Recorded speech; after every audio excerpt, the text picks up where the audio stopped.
bienvenue à tous. Dans l'essentiel de l'information économique de ce vendredi 5 décembre, il y a d'abord cet énorme pas dans la lutte contre l'informel dans notre pays. La Chambre des représentants a en effet adopté le projet de loi sur le statut de l'auto-entrepreneur. La loi définit l'auto-entrepreneur comme tout individu qui exerce soit une activité commerciale, industrielle ou artisanale avec un chiffre d'affaires inférieur ou égal à 500 000 dirhams, soit pour les prestations de services dont le chiffre d'affaires ne dépasse pas les 200 000 dirhams. Cette nouvelle loi permet de jouir d'avantages fiscaux et sociaux, mais pas seulement.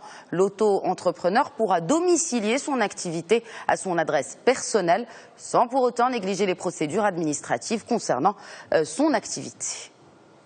Direction Brazzaville, le groupe BMCE Bank vient d'y signer un partenariat avec un fonds destiné aux PME et PMI congolaises.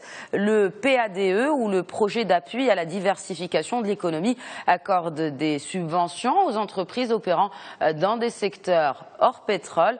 À ce stade sont concernés l'agro-industrie, le bois, la logistique, le transport, le tourisme ou encore l'artisanat. Pour ses 25 ans, Autoroute du Maroc vient de décrocher un contrat en béton. En Côte d'Ivoire, la société a été approchée pour un projet de 1500 km d'autoroute. Cette collaboration consistera en un partage d'expertise ainsi qu'une assistance technique au niveau des cahiers des charges et des appels d'offres. Et on enchaîne avec le solaire. Le géant des énergies vertes chinois Mingyang s'associe à la société d'investissement énergétique. Objectif, lancer une unité de production de panneaux photovoltaïques concentrés. L'investissement est estimé à 50 millions de dollars et cette unité industrielle devrait générer quelques 600 emplois directs.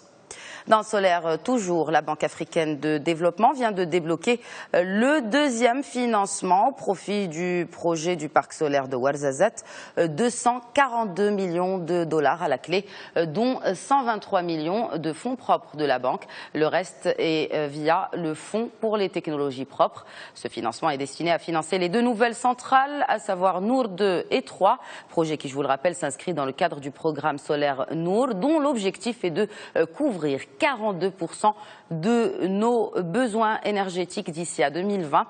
Le parc solaire de Ouarzazate est la plus grande centrale solaire d'Afrique. Et un mot de tourisme pour ouvrir notre volet international. Et c'est l'année de tous les records. Le marché chinois devrait atteindre cette année la barre symbolique des 100 millions de touristes, soit 10 fois le niveau de 2000. La destination phare des Chinois est en Asie avec près de 90%. Ils ont une préférence particulière pour Hong Kong et Macao. Et pour le moment, l'Europe n'attire que 3,5% des touristes chinois et moins de 3% vont sur le continent américain pour leurs vacances. Le Maroc, de son côté, table sur les 3 millions de touristes chinois à l'horizon 2020.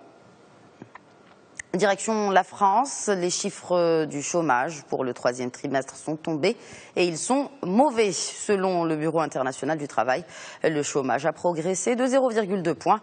Il frôle désormais les 10% avec une importante hausse chez les 15-24 ans.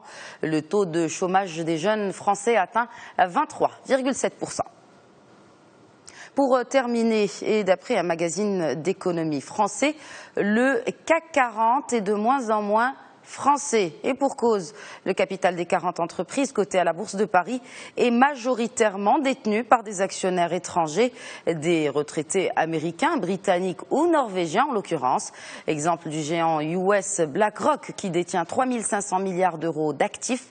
C'est 2 fois la richesse produite par la France sur un an. Les auteurs de l'enquête relèvent par ailleurs que les fonds français ne représentent désormais plus qu'un quart du total du capital des entreprises du CAC 40. C'est tout pour l'actualité économique. Excellente journée à tous.